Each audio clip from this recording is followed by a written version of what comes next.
Welcome everybody to the InPower Coffee Break, where we're going to continue talking about careers and career development and career planning, how to think about your career in the modern world, and what we call the fluid career. And today we have a very special guest, good friend of mine, Andy Nussbaum, who runs a technical staffing company, who has kind of a recruiter's eye view of career development in the modern age, in the fluid career. So welcome, Andy, and Mary will introduce you in just a second. I want to, this is a half-hour live show we do. You're welcome to call in, although next week is our last coffee break until we take a break for the summer, and we'll come back in a new format in the fall. But we invite you always to come online with us and comments and share your experience and ask questions, which we'll pick up again in live conversations this fall. So Mary, why don't you introduce Andy, and we're going to jump into looking, through the recruiter's lens at people's career development these days. Okay, so Andy is co-founder and current managing partner of AAJ Interactive Technologies. He worked closely with Alan Glenn, the other managing partner at AAJ, at both Bell Atlantic and TeleTV. And as senior director at TeleTV, Andy relied on his acute diplomatic and technical business skills to successfully manage not only portions of the business and delivery systems development, but also the tricky communications between the partner's desires, the creative team's big ideas, and the technical staff's capabilities. Andy also served as a developer, systems test team leader, and senior systems analyst for American Management Systems in their telecommunications group. His in-depth knowledge of cutting-edge technology and business expertise added unparalleled value to the team's overall capabilities. Andy has a BS in computer science from SUNY Plattsburgh and an MBA MIS with honors from Syracuse University. So welcome, Andy. Thank you very much. Andy, it's really great to have you here because, when I think about development, like you've been with me through my career development for a long time. And we've been together a long time. Just for our viewers. That's right. Yeah. Just for our viewers, Andy and I worked at Bell Atlantic together and we worked at TeleTV together all those years ago. I like to say we invented the internet before the internet was a thing. Before the internet knew what it was going to be, we were there. That's right. We were inventing online programming before there was a line to put it on. But what I've always appreciated about Andy is he's ultimately pragmatic in any format or framework. And, Andy, we talk about career development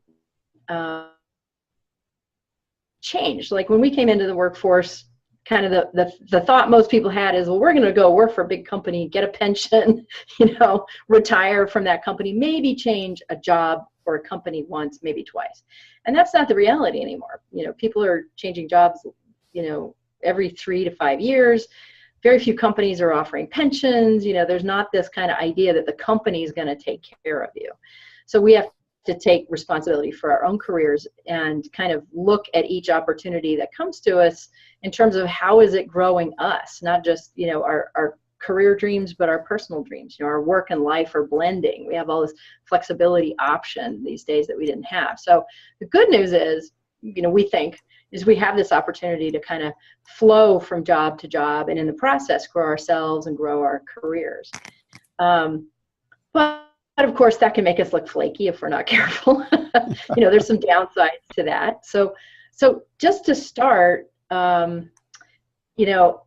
about your own career in this context of the shift that the career space has gone through in the last 30 years. And you've gone into entrepreneurship. But did you do that on purpose, and did you think you were going to stay there forever?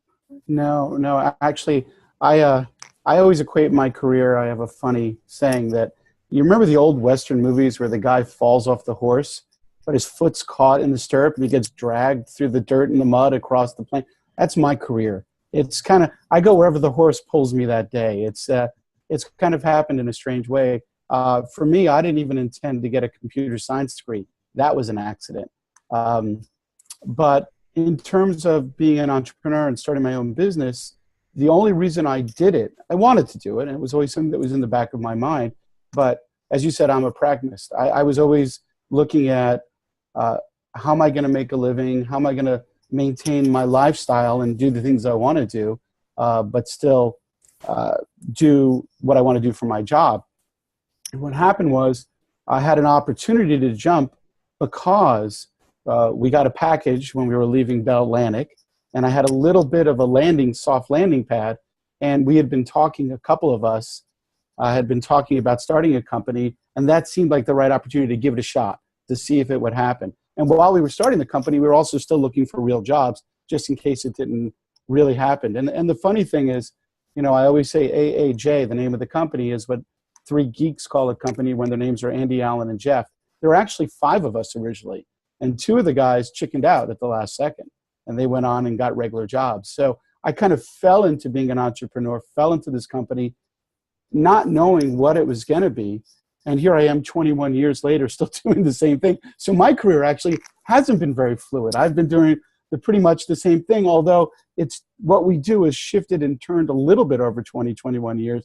It still has been doing this kind of staffing, recruiting, software development that we started the company to do in the first place. So, I kind of, God, really 21 years. I know, it's pretty crazy. We officially started the company in 1996. Yeah, that was when we left TeleTV. Yeah. So let me ask this. So 21 years, that's an interesting period of time to look at the contractor market, because as I recall, contracting wasn't nearly as popular then as it is today. At least that's my perception of it. Is that yours too? Have you seen changes in that market? Well, so we've lived through 3 cycles since in the 21 years I've been doing this, and it goes directly with the economy. And actually, when we first started it, 1997, 1988, 98, it was really the internet bubble. It was the beginning of the bubble, so it was insane. Everybody needed programmers. We were paying people right out of college exorbitant amounts of money per hour. It was insane, the amount of money they were making. And I remember telling a lot of these guys at the time, put some of this money away. You're never going to make money. This is going to end. I know it's going to end. And then we hit about, 2002, 2003, we had that little recession.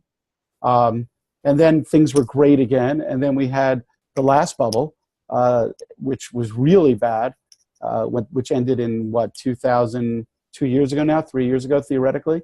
This the Great Recession. And contracting has peaks and valleys. Interesting enough, we do well when things are growing really fast, and we also do well when things are going down really fast. We don't do well when things are stable.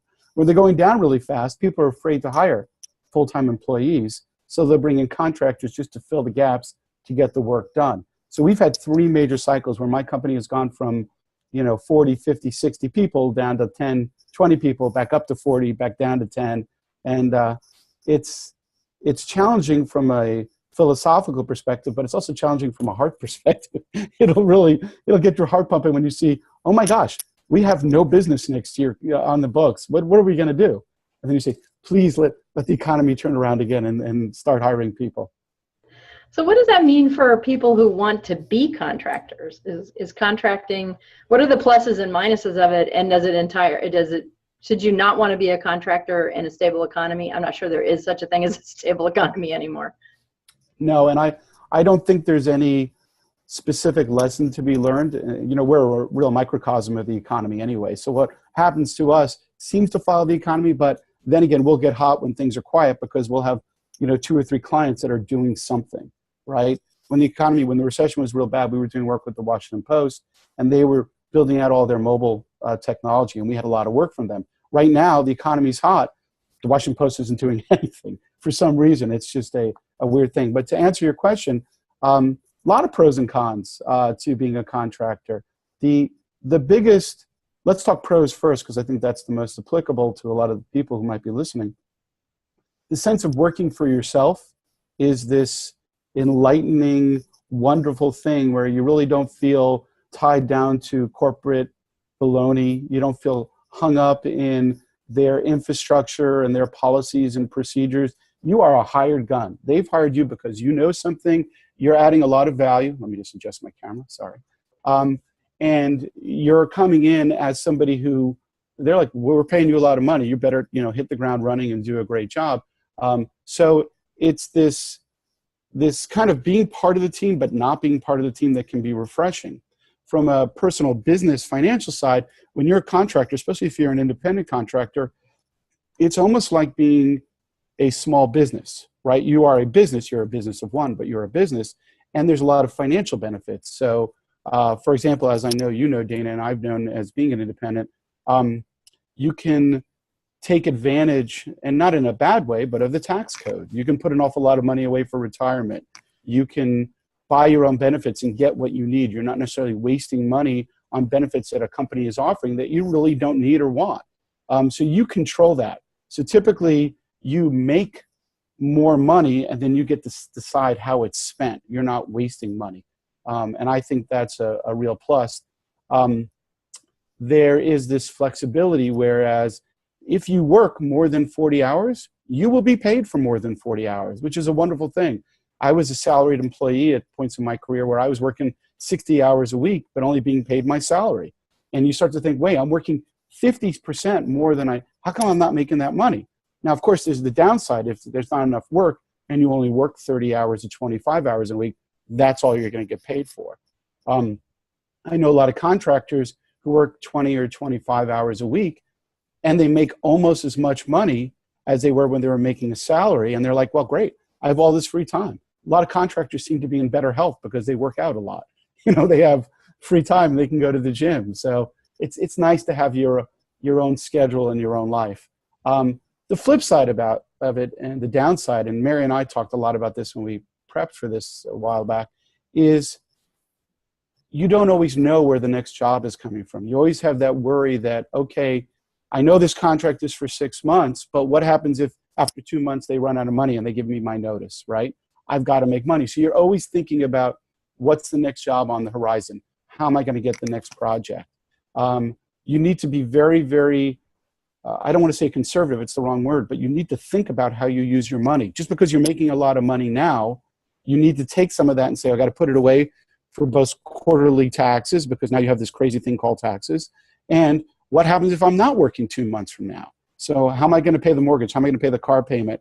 How am I going to buy the G.I. Joe with the Kung Fu grip, right? It's important to really plan financially when you're being an independent contractor to make sure you're not going to run out of money. What I tell most independents is you need to have about 3 months of fluff, money on the side, where if for some reason you lose a project unexpectedly or you lose your work unexpectedly, you've given yourself enough time to find another project or potentially take a job if you feel like you really need to. The nice thing, though, about being and I'm sorry, I'm rambling a little bit, but there's another part of your question, which is there a good time and a bad time? The best time to be a contractor, in my opinion, is when the job market is hot. And what I mean by that is we have low unemployment. So for some reason, if you can't get another project, odds are pretty good you're going to be able to get a job because people are doing a lot of hiring. Like right now, the unemployment rate is the lowest it's been in how many years. Where we generally function, which is in the greater Washington, D.C. area, the unemployment rate for people, highly educated people or people with any sort of science, technology, engineering, or even business degrees is less than 2%, which means you're going to get a job. If you can walk and talk and chew gum at the same time, you're going to get a job. It's a great time to be a contractor because you could probably fall back and say, okay, it's not working out. I got to take a job and get a job. So I always tell people to, the word, my wife always calls me I'm very pragmatic about this, is you can't take too many risks if you don't have the proper cushion. And I think that's really important to people who want to jump into contracting. I would agree with that. And actually, I'm going to put this question out to both of you guys, Mary and Andy, because a lot of what you're saying certainly was true in my experience. And one thing that I didn't realize until much later was the difference between contracting, consulting, and entrepreneurship. So I know how I think of those things. How do you guys think of those things as distinct? I'll let Mary go first. Oh, okay. I would say I'll start with entrepreneurship because I think that's the easiest of the group. Entrepreneurship, I kind of see as you have a product idea, right? You have an idea for a business, you have an idea of a theme, and you're going to go after that business. You get your business plan or some sort of plan to it, right? I think the challenge gets into like consulting. is a little different because consulting, you can have multiple clients. Contracting, I think, tends to be a one-to-one typically, or a one-to-few. Consulting, you can have multiple clients, you have multiple gigs. I do think the thing in common between contracting and consulting that I kind of think is kind of a good barrier. People always can hear it when I get into my consulting talk, that we succeed. You did this. And it kind of comes to when you give the advice, right? Like you have a long conversation with your client, you tell them the pros and cons, you tell them this is what I advise you to do. Client looks at you and goes, and does what they want, which is their choice, right? Because that's what you learn as a consultant, boundaries, right? And then you come back when it fails and you go, ta-da, right? You never want to say I told you so though, right? No. You just go, well, you could have done this. My clients have picked up on this. It's actually hysterical because they tell me like, oh, here we go. But you can see I'd say the difference with contracting is that it really is a little more like the job. There are some expectations, I think, that kind of come with the quote unquote employer or your client as a contractor. Because it does get a little more full-timey and they do have some little more expectations. And that's where I think you end up getting into like all the employment law of where's the boundary and what does should this person really be an employee? And that's where like an example of this is when I worked with Blue Shield of California, which I had an ongoing gig for like 8 years until, right? There was this until moment. And because I was a consultant and I played it consultant-like, and I got to skirt through certain, like you're supposed to get out every 6 months. But because I was more of a consultant, they let me kind of hang out because I was only like less than 20 hours a week. They were like, whatever, it's not a problem, right? She doesn't expect anything from us. So then they get this project in, they get these contractors in for 40 hours a week. And suddenly one of them complains and says, where's my health insurance? It's a health insurance company. And had this big lawsuit. And then needless to say, Blue Shield of California goes, everybody out, everybody out. And not good. Yeah, and then I became suddenly overnight was considered a contractor because it just made the books easier and it made the legalities easier. I didn't blame them. I was disappointed, and I looked at the people who did this because I knew them and I was working with them, and I was like, really, really, you ruined it for all of us. But yeah. All right. Well, it's funny. My answer is very similar to Mary's. I think that the entrepreneur is somebody who's trying to create a bigger business, has a business plan, is looking at potentially building a product or a service that is more significant than a one person, I'm just going to go out and contract myself. And then I think the line is a little fuzzier between contracting and consultants. And if you can ask 10 different people, you're probably going to get 10 different answers. But I tend to agree with exactly what Mary said. When I'm consulting, I probably have multiple clients, and I'm probably bringing in a lot of the intellectual property and potentially something I've worked on before, that's going to add value to that customer. So I'm giving them my opinion. And I'll come back to a funny story about that on one project I was on. And then when you're contracting, you're right. It's more of like you're filling that job. I hate to say staff augmentation because it has all these negative connotations, but that's kind of what it is, what I think of in terms of contracting. I need a blank. I need a receptionist. I need an accountant. And you get in there and you're expected to do the job. Here's what it is you're going to do. You're going to work 40 hours a week or whatever we tell you you're going to work. And this is what you're going to do. We're not going to tell you how to do it, but this is what you're doing. You are a contractor. Consulting is a little bit, they're really buying your intelligence, your thought process, your opinions. I was doing a project, one of my first projects as a consultant at Discovery Channel. And I was in this big meeting with the head of Discovery.com at the time. And without going into details of names and stuff, he was talking and I totally disagreed with him. And he was the kind of guy, it was the emperor's new clothes. Nobody disagreed with this guy. And it wasn't because they were afraid of him, but he was the guy. And I said, I raised my hand and I said, I hate to disagree with you, but you're paying me a lot of money for my opinion, so here it is. And he got kind of loud and he puffed up his chest a little bit, and everybody in the room was like, what is this all about? Oh my God. He's contradicting what the head guy is saying.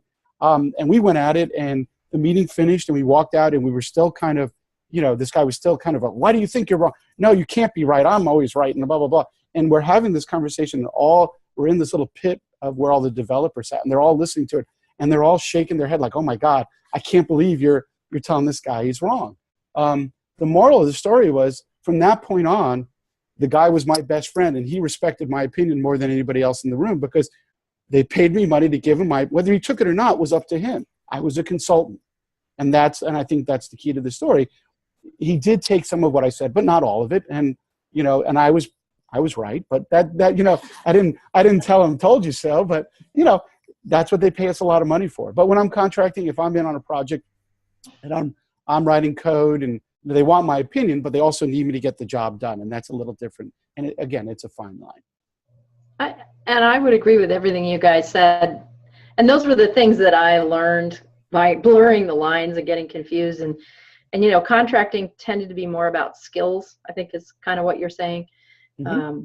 And then consulting is more about the combination of experience and knowledge and opinion and intelligence.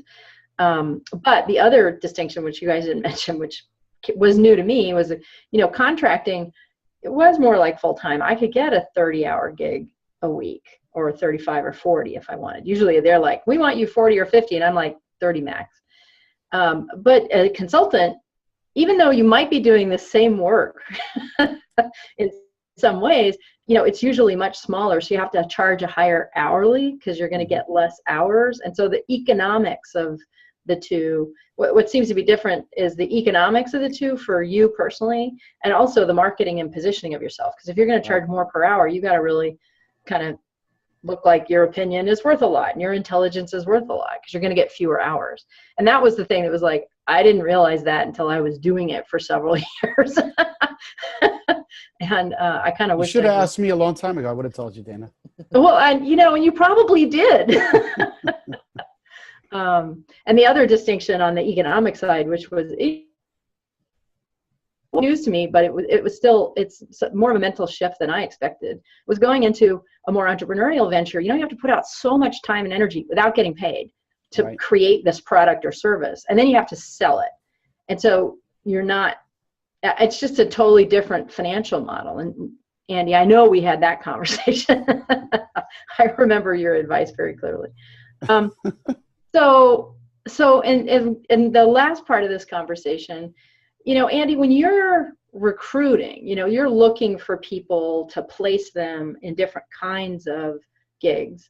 What are the things, when you look at the progression of their career, what are the things that tell you, wow, this person is, solid, or this person's flaky, because we're all kind of, we don't have that, I have 8 years of experience in succession anymore. So what is it that kind of gives you the signal that this is a good person, or this, not so sure this person can stick around or do the work?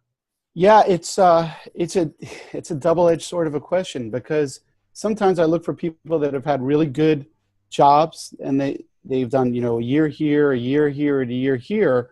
But I had one this morning where the client said, no, this guy's jumped around too much. We don't want him. I'm like, but he's a really good guy. He's like, yeah, but look at his resume. He can't hold the job. Well, no. So it's kind of this catch-22 where you have to be very careful on your resume if you have jumped around. And I think a lot of people do this now, is they label contract position, consulting position.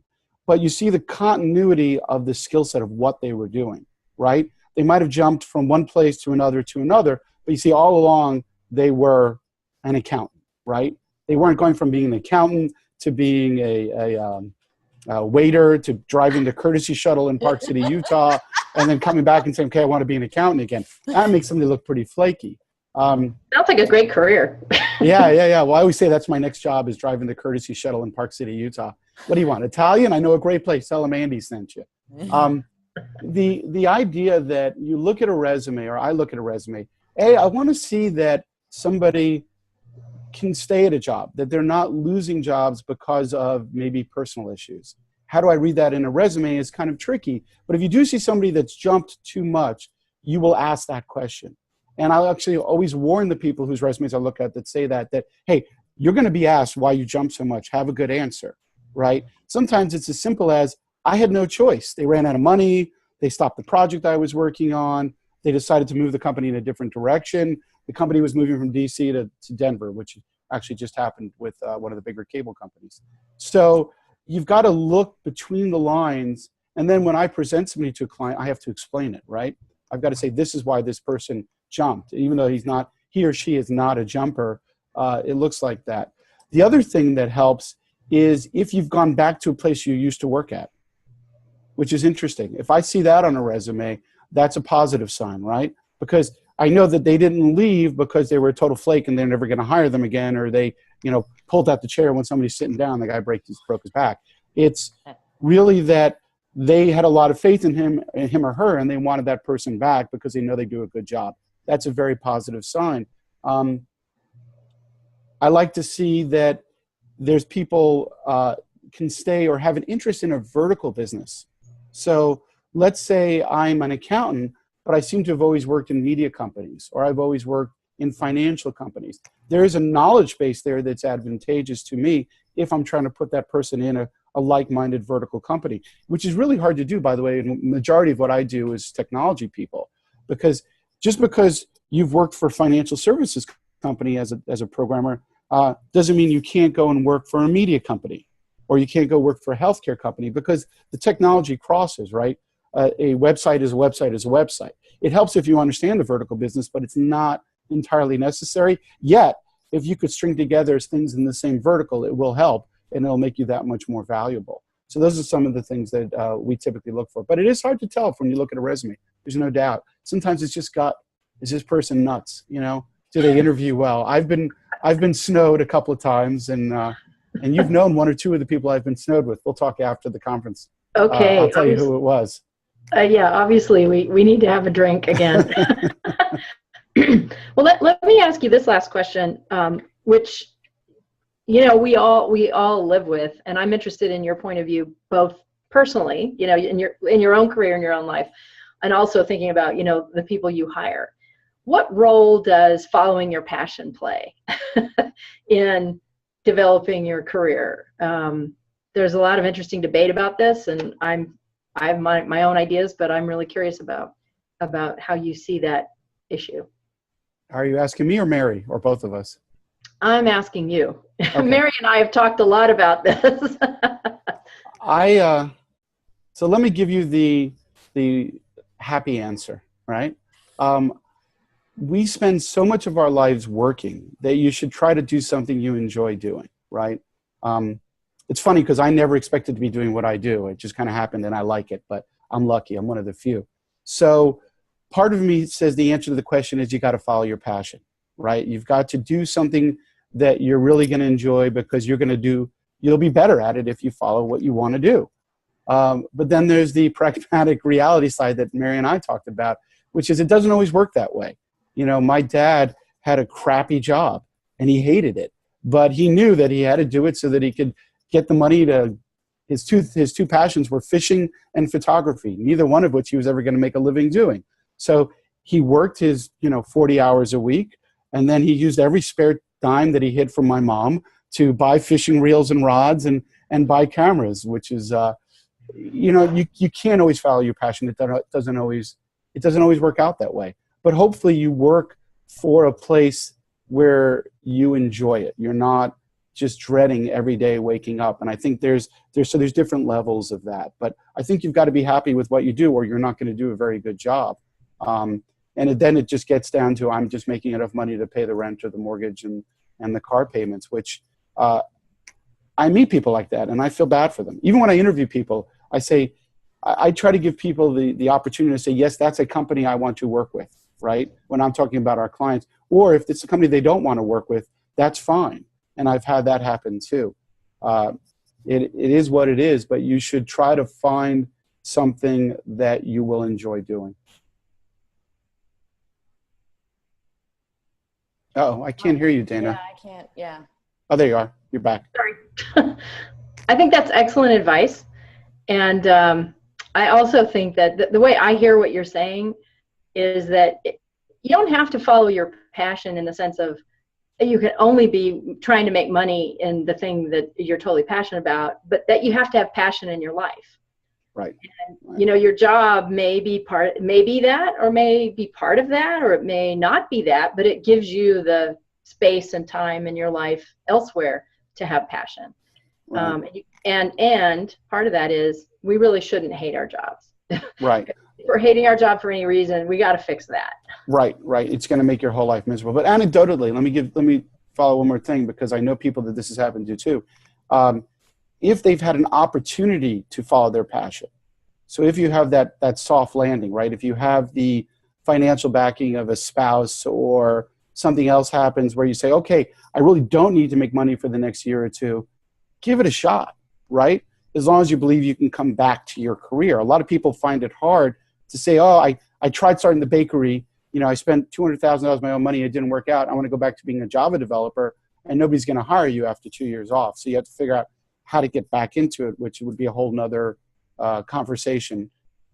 And there are ways to do that. But the reality is that if you have that chance, not a lot of people have it. It'd be nice to be able to take it. Yeah.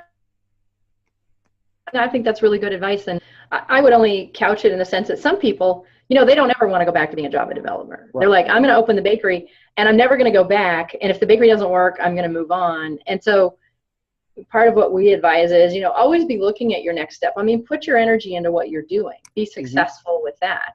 But have a mind of where you're going. If you maybe you're evolving in a way that now I could go back to being a Java developer and be happy with it because I've done something I needed to do. Or maybe it's like, okay, I'm done with all that. The bakery didn't work, but I love doing something that I learned how to do in running the bakery. Driving the shuttle in Park City, Utah. Exactly. And so along those lines, sometimes, and I know lots of people and parts of my life have taken this turn, is like, you know what, I can live on less. Right. Absolutely. Doing what I have to do to make that huge salary is just not worth it, because I don't want to buy another really expensive car. And, so you reevaluate your values, and then you're trying to put together the package of your life where your career fits and serves your needs, whether they're physical, the passion, all those, intellectual stimulation, et cetera, but leaves room for your life, the life you want to live. Exactly. So evolving is the key, right? Always. So we have used up our time, but Andy, do you have any final words of advice for people who are thinking about, looking at their career and thinking about, contracting as part of it? And I do, because I always have something to say, as you know. Really take time and plan it well. Think through it. Talk to people, get advice, friends, families, if you know an attorney, if you know an accountant. Make sure you understand what you're getting into. Read about it, but don't trust everything you read on the web. The best advice is people who've done it before you, whose opinion you trust. But try to get as much advice as you can. And then the other piece of it is be very realistic about what you are going to make financially. Don't go into it thinking, I'm going to make $300,000, right? Because if that may very well be, but that means billing an awful lot of money at a very high billable rate. Say, what am I really going to make, right? Once I get a job, and how long is it going to take to get a job? If it's starting the bakery, take a step back and put together a business plan and put together numbers. I'm an engineer by training. I quantify it, right? Make sure you have a good idea, because the people who get really messed up when they do this are the people who expect to make way more than they're really making, and or it costs them way more to make the jump than they expected. And they end up really screwing up their lives. So just make sure you plan it and think it through, and get as much advice as you can from people you trust would be my recommendation. I think that's excellent advice. And you've given me plenty of good advice over the years. So thank you. Tell everybody, follow that advice. You'll be fine. Well, thank you, Andy, very much. And thank you, Mary, once more for hosting us today. And I just want to invite everybody to go look at past episodes for our coffee breaks at coffeebreak.InPowerCoaching.com. And we have one last coffee break before the summer break, which will be with Mary as our special guest, talking about the fluid career from her perspective. So I hope you'll all join us next week for that. So thank you very much, and we will see you all later.